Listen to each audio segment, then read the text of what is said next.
आप सभी दोस्तों को एक बार फिर हमारे YouTube चैनल बायोलॉजी क्लिक में वेलकम है। और आज हम लोग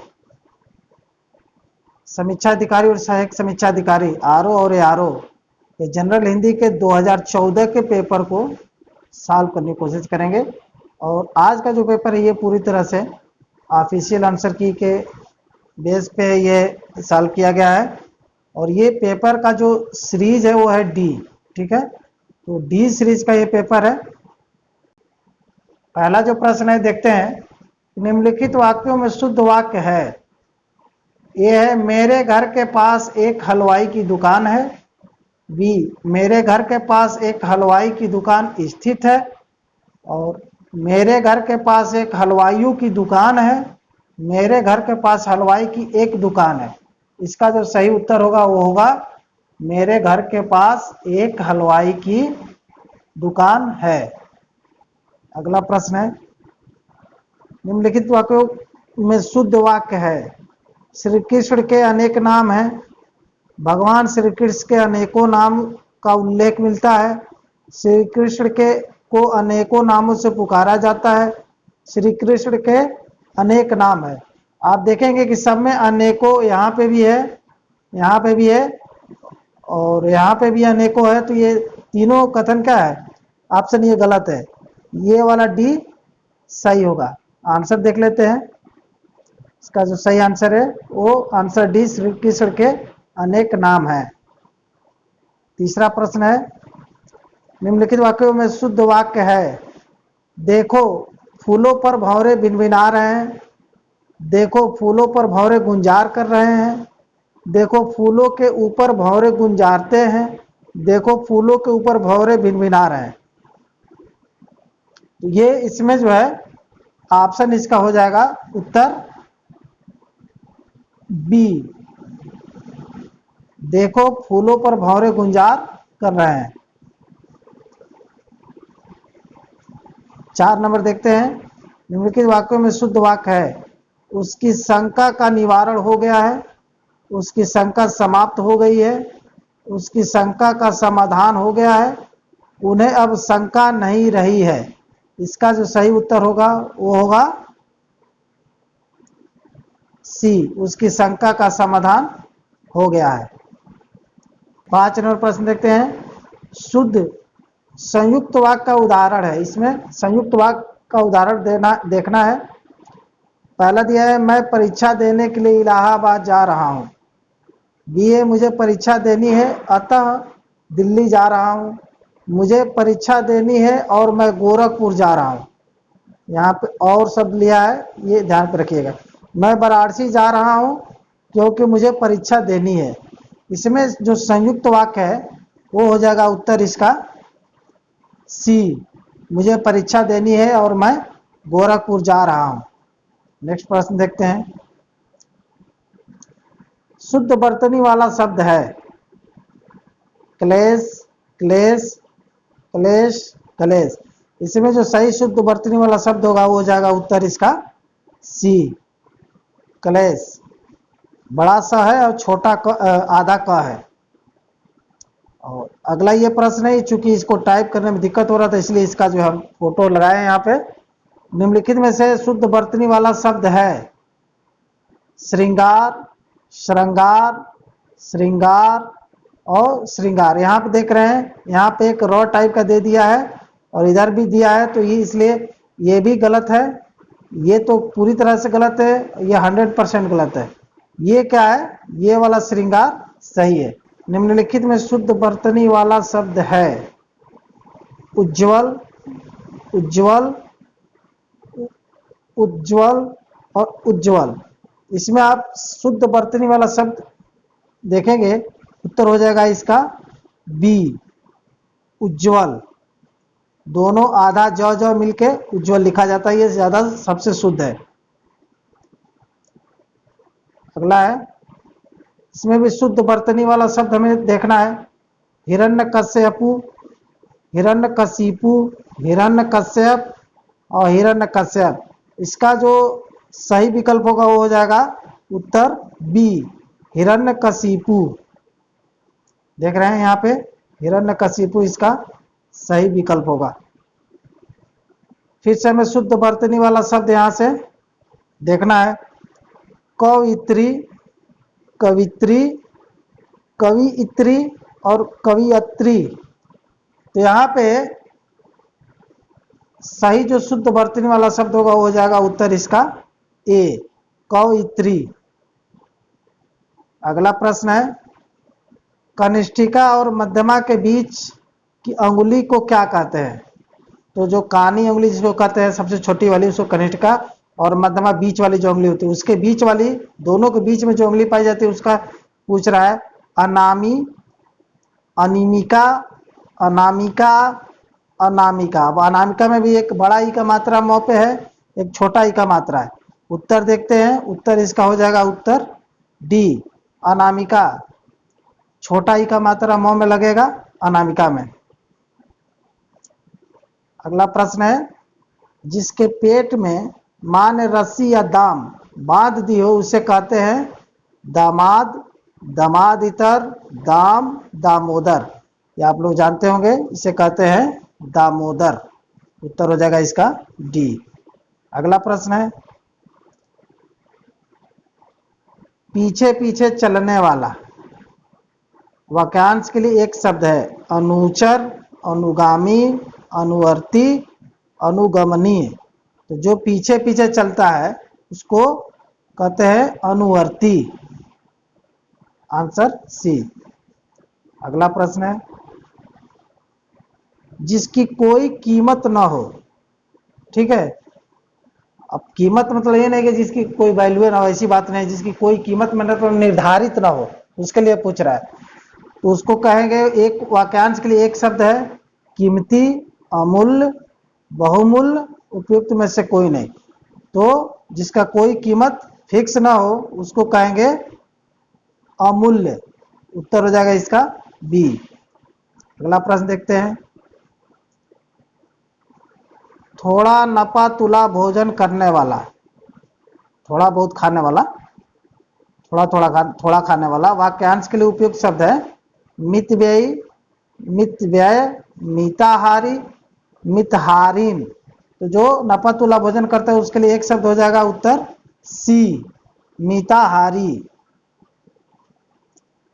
अगला प्रश्न देखते हैं, गुरु के समीप रहकर अध्ययन करने वाला जो के लिए एक शब्द है शिष्य, श्रमवासी, विद्यार्थी, अंतेवासी।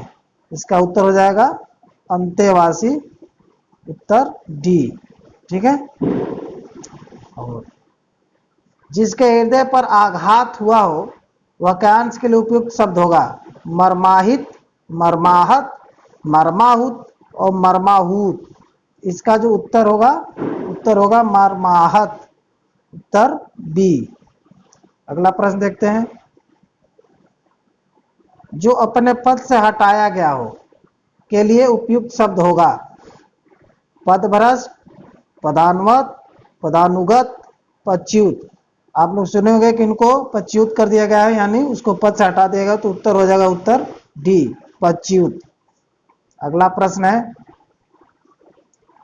जिसे किसी वस्तु की स्पृहा न हो के लिए उपयुक्त शब्द होगा निस्पृहा, निस्पृह, निष्पृह, निष्पृहीन। इसका जो सही विकल्प होगा वो हो जाएगा उत्तर बी, निष्पृह। अगला प्रश्न देखते हैं, अगला प्रश्न है, जिसकी पूर्व से कोई आशा न हो वाक्यांश के लिए उपयुक्त शब्द होगा प्रत्याशित, अप्रत्याशित, अप्रत्याशित और अप्रत्याशित। तीनों अप्रत्याशित में देखिएगा तो अलग अलग शब्दों का हेरफेर किया है और वर्ड का भी हेरफेर है इसमें, आप देखिएगा। इसका जो सही उत्तर हम देख लेते हैं कि जिसकी कोई पूर्व से आशा न हो उसके लिए एक शब्द होगा अप्रत्याशित, और अप्रत्याशित बड़ा स से लिखेंगे। ऐसे देख लीजिएगा कैसे लिखा है। अगला प्रश्न है, मक्खी शब्द का तत्सम रूप है। ठीक है, मच्छिका, माछी, मच्छी, मच्छिका। तो सही विकल्प होगा वो होगा डी, मच्छिका। देखिए आंसर। अगला प्रश्न है, हल्दी शब्द का तत्सम रूप है हरद्रिका, हरिद्रा, हरिद्रा और हलिद्रा। इसका जो उत्तर होगा वो हो जाएगा उत्तर सी, हरिद्रा। देखिए कैसे लिखा गया है।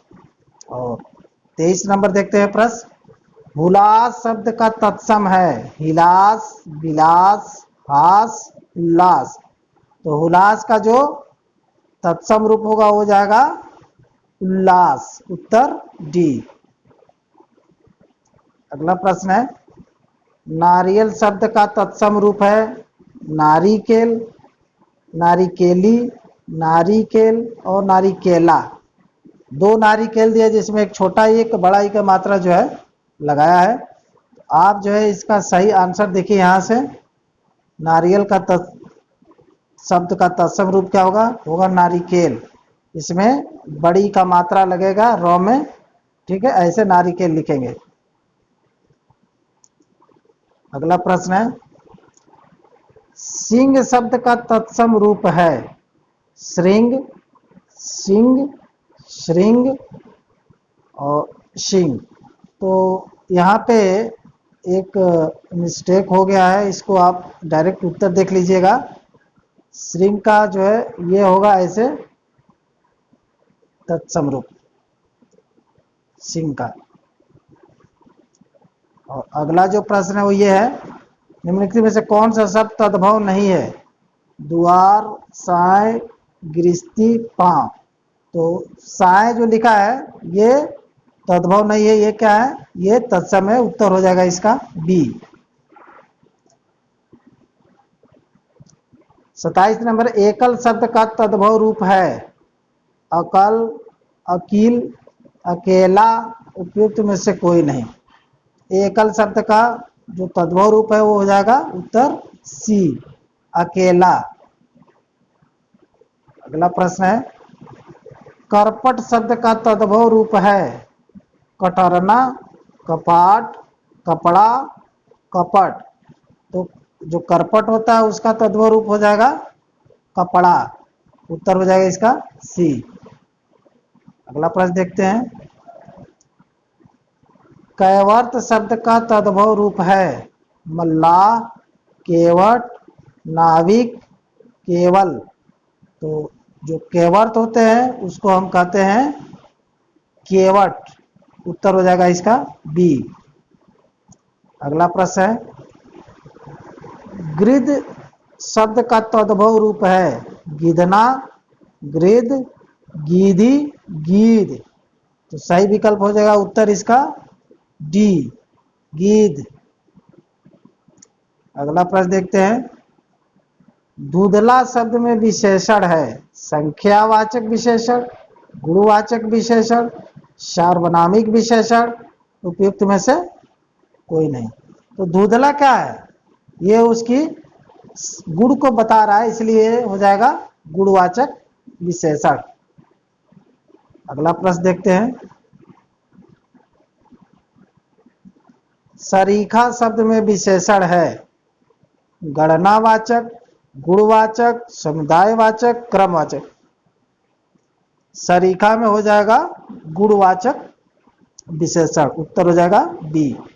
अगला प्रश्न देखते हैं वह नौकर नहीं आया, वाक्य में वह कौन सा विशेषण है। तो जाहिर सी बात है ही, सीट, दे, जैसे वह, ये, वो, ये क्या है, ये सर्वनाम को इंडिकेट करते, इसलिए सर्वनामिक विशेषण हो जाएगा। ठीक है, तो यहाँ पे 3 ऑप्शन और दिया है गुणवाचक, संख्यावाचक और परिमाण बोधक। तो वह जो है सर्वनाम को शो कर रहा है, इसलिए सर्वनामिक विशेषण होगा, उत्तर हो जाएगा इसका ए। अगला प्रश्न देखते हैं तीसरा शब्द में विशेषण है, तो दूसरा, तीसरा, चौथा, पांचवा, ये सब क्या है, क्रम को दर्शाता है। तो जैसे यहाँ दिया पूर्णांक बोधक विशेषण, आवृत्तिवाचक विशेषण, गणनावाचक विशेषण और क्रमवाचक विशेषण। तो इसका तीसरा का जो विशेषण हो जाएगा डी, क्रमवाचक विशेषण। अगला देखते हैं चौथाई शब्द में विशेषण है।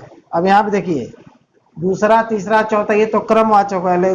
चौथाई, तिहाई, है ना। ये सब जो है कर्मवाचक नहीं आता है, इसको कहते हैं अपूर्णांक बोध विशेषण। बाकी अन्य जो है ऑप्शन को भी देख लेते हैं, क्योंकि एग्जाम की दृष्टि से सबको पढ़ना जरूरी है। तो चौथाई शब्द में विशेषण पूछा है, आवृत्तिवाचक विशेषण, गणनावाचक विशेषण और क्रमवाचक विशेषण। ये तीनों क्या हो जाएगा, ये गलत हो जाएगा, ये अपूर्णांक बोध विशेषण होगा। उत्तर इसका हो जाएगा डी। ठीक है, अगला प्रश्न देखते हैं। विशेषण जिस संज्ञा की विशेषता बताता है उसे क्या कहते हैं। तो देखो, जिस विशेषण जिस संज्ञा की विशेषता बताता है उसे कहते हैं विशेष। अन्य विकल्प देख लेते हैं, संख्यावाचक विशेषण, गुणवाचक विशेषण, सर्वनामिक विशेषण। तीनों क्या है, ये गलत है। उत्तर इसका हो जाएगा सी, विशेष। अगला प्रश्न देखते हैं, निम्नलिखित में से कौन सा शब्द विशेष है। आसीन, अग्नि, मधुर, कर्मठ। इसका उत्तर हो जाएगा उत्तर बी, अग्नि। अग्नि क्या है, विशेष है। अगला प्रश्न है, और ये रिवीजन वाले प्रश्न है। ठंडा पानी ठंड पैदा करता है, इस वाक्य में कौन सा शब्द विशेष है। तो जो ठंड पैदा करता है वही तो विशेष होगा। ठंड कौन पैदा करता है, पानी। तो इसका आंसर हो जाएगा क्या, पानी। जैसे ठंडा दिया है, ठंड दिया है, पानी दिया है, उपयुक्त में से कोई नहीं, तो इसका उत्तर हो जाएगा सी, पानी। अगला प्रश्न है, निम्नलिखित में से कौन सा शब्द विशेष है। अनासक्ति, अनासक्त, अनुशंसित, अपमानित। तो ये इसका जो सही उत्तर होगा वो हो जाएगा उत्तर ए, अनासक्ति। यह एक विशेष है। अगला प्रश्न है 40 नंबर, निम्नलिखित में से कौन सा शब्द विशेष है। पौष्टिक, पाठकी, भावुक, विषाद। इसका जो सही उत्तर होगा वो हो जाएगा 40 नंबर का डी, विषाद। ये एक विशेष शब्द है। अब आते हैं पर्यायवाची वाले पे। कौन सा शब्द घोड़ा का पर्यायवाची नहीं है। ये देखिएगा, नहीं पूछा है। बाजी, तुरंग, शार्दुल है। तो यहाँ पे 41 का जो उत्तर होगा वो हो जाएगा शार्दुल। शार्दुल किसका है, आप लोग कमेंट करके नीचे बताइएगा, शार्दुल किसका पर्यायवाची है। मीनाक्षी का पर्यायवाची शब्द है सुंदरी, दुर्गा, मछली, लक्ष्मी। तो मीनाक्षी सुंदरी को कहते हैं, इसका उत्तर हो जाएगा ए। अगला प्रश्न है, कौन सा नाग का पर्यायवाची नहीं है। सर्प, अहि, विषधर। ये तीनों क्या है, नाग के पर्यायवाची हैं। तुरंग क्या है, नाग का पर्यायवाची नहीं है। आप लोग कमेंट में बताइए तुरंग किसका पर्यायवाची है। अगला है, कौन सा शब्द दैत्य का पर्यायवाची नहीं है। राक्षस, दानव, भूसर, निशाचर। तो जो दैत्य का पर्यायवाची नहीं है वो पूछा है, तो भूसर। भूसर क्या होगा, दैत्य का पर्यायवाची नहीं है। ये 45 नंबर देखते हैं अब। रुक का पर्यायवाची शब्द है बीटक, प्रसून, लड़का, हेरम। तो रुक का पर्यायवाची हो जाएगा उत्तर ए, बीटक। 46 नंबर प्रश्न है, कौन सा शब्द ब्रह्मा का पर्यायवाची नहीं है। कमलासन, चतुरानन, चतुर्मुख, चतुर्भुज। तो यहाँ पे जो सही उत्तर होगा वो होगा कमलासन, उत्तर ए। अगला प्रश्न है, कौन सा शब्द भरमर का पर्यायवाची नहीं है। फिर नहीं पूछा है। सलभ, चंचरीक, सिलीमुख, मिलिंद। इसका जो उत्तर होगा वो हो जाएगा सलभ। सलभ क्या है, भरमर का पर्यायवाची नहीं है। अगला प्रश्न है, कौन सा शब्द इंद्र का पर्यायवाची नहीं है। पुरंदर, शक्र, मधवा, गणाधिप। इसका जो सही उत्तर होगा 48 नंबर वो हो जाएगा गणाधिप। बाकी सब क्या है, इंद्र के पर्यायवाची है। अगला प्रश्न है, हिरण्यगर्भ का पर्यायवाची शब्द है विष्णु, ब्रह्मा, महेश, गणेश। तो हिरण्य का जो पर्यायवाची शब्द है वो है उत्तर इसका बी ब्रह्मा। अगला प्रश्न देखते हैं 50 नंबर। कौन सा शब्द दास का पर्यायवाची नहीं है? फिर से नहीं पूछा है। अनुचर, परिकर, भृत्य, सेवक। तो जो नहीं है उसका आंसर हो जाएगा परिकर। ठीक है, तो हो जाएगा बी। अगला प्रश्न है जंगम का विलोम शब्द है, कई बार रिवीजन रिपीट किया हुआ है एग्जाम में। आगम, दुर्गम, स्थावर, चंचल। इसका जो सही विकल्प होगा हो जाएगा उत्तर सी स्थावर। जंगम का विलोम स्थावर। अगला प्रश्न है सृष्टि का विलोम शब्द है विसृष्टि, प्रलय, व्यष्टि, समष्टि। तो सृष्टि का उल्टा हो जाएगा प्रलय। उत्तर इसका हो जाएगा बी। ठीक है, अगला प्रश्न है इप्सित का विलोम शब्द है अभिप्सित, अनिप्सित, प्रोप्सित, सुनिप्सित। तो इप्सित का जो विलोम शब्द है वो हो जाएगा बी अनिप्सित। अगला प्रश्न देखते हैं साहचर्य का विलोम शब्द है वैमनस्य, असहयोग, विनियोग, अलगाव। तो साहचर्य का जो विलोम होगा हो जाएगा उत्तर इसका ए वैमनस्य। अगला प्रश्न है विराट शब्द का विलोम शब्द है बृहद, बृहत, छोटापन, क्षुद्र। तो विराट का जो विलोम होगा वो हो जाएगा उत्तर डी क्षुद्र। 56 नंबर प्रश्न है कि स्पृश्य का विलोम शब्द है स्पृश, अस्पृश, अस्पृश्य, अस्पृश्य। अब यहाँ पे वर्तनी का जो है शुद्धिकरण सही से जांच करना पड़ेगा। इसका हम आंसर देखते हैं कि स्पृश्य का विलोम शब्द होगा वो हो जाएगा अस्पृश्य। ठीक है, और लगा दिया है आगे उसका विलोम बन जाएगा। अगला जो प्रश्न है 57 ये देखते हैं अग का विलोम शब्द है विग, यज्ञ, सर्वज्ञ, अनग। अग का सीधा विलोम होगा विग। उत्तर हो जाएगा ए।